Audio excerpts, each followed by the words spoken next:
বন্ধুরা, তোমাদেরকে বলছি সারা বিশ্বে এখন যেভাবে মুসলিমদের উপরে অত্যাচার শুরু হয়েছে, সেটা দেখে ফিলিস্তিনের পরে আমাদের এখন পার্শ্ববর্তী দেশ ইন্ডিয়া যেভাবে আমাদের মুসলিম ভাইদেরকে উপরে অত্যাচার করতেছে, আমাদের আল্লাহর ঘর মসজিদকে যেভাবে ধ্বংস করতেছে, আমরা এটার দ্বিতীয় নিন্দা জানাই।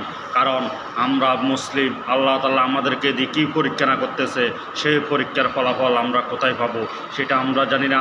আমাদের বাংলাদেশের 18 কোটি মানুষকে আমি বলতে চাই, আমরা আমাদের দেশের যে মুসলিম জাতি যারা আছে, অন্যান্য বেধর্মী জাতি যারা আছি, আমরা কারো উপর অত্যাচার করব না, কারো উপর অন্যায় অবিচার করব না।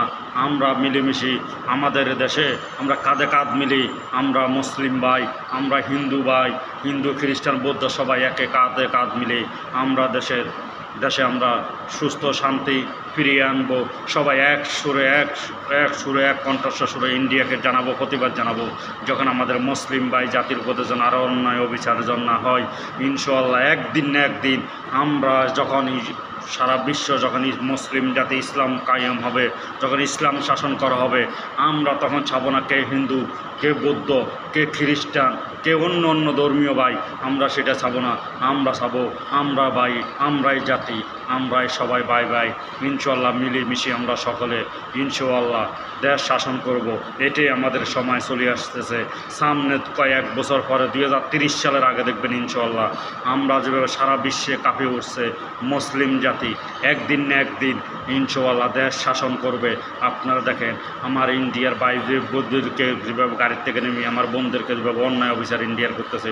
ইন্ডিয়ার প্রেসিডেন্টকে জানাতে চাই, নরেন্দ্র মোদীকে, আপনারা আপনাদের এখানে আপনি যদি একবার হুকুম দেন, আপনাদের এখানে আপনাদের হিন্দু ভাই যারা আছে তারা আপনার এসব আমাদের ভাই বোনদের উপরে অত্যাচার থেকে তারা দূরে সরিয়ে যাবে।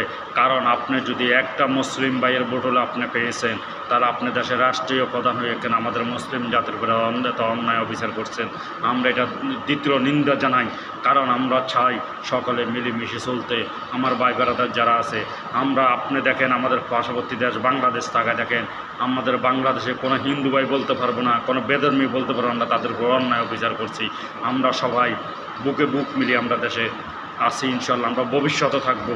আমরা কেউ হিন্দু কেউ মুসলিম আমরা সেটা চাই না। আমরা বলি আমরা ভাই ভাই, আমরা সারা বিশ্বে থাকতে চাই।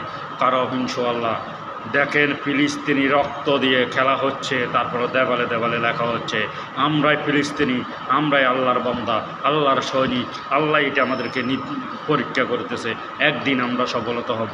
তাই বলছি ভাইরা, আমাদের আবারও বলছি আমাদের বাংলাদেশের ভাই বেড়াদার যারা আছে সকলে হিন্দু ভাইদের উপরে কেউ অত্যাচার করবেন না, সবাই মিলেমিশে থাকবেন। আজকের মতন এখানে লাইভ শেষ করলাম। আল্লাহ হাফেজ, আসসালাম।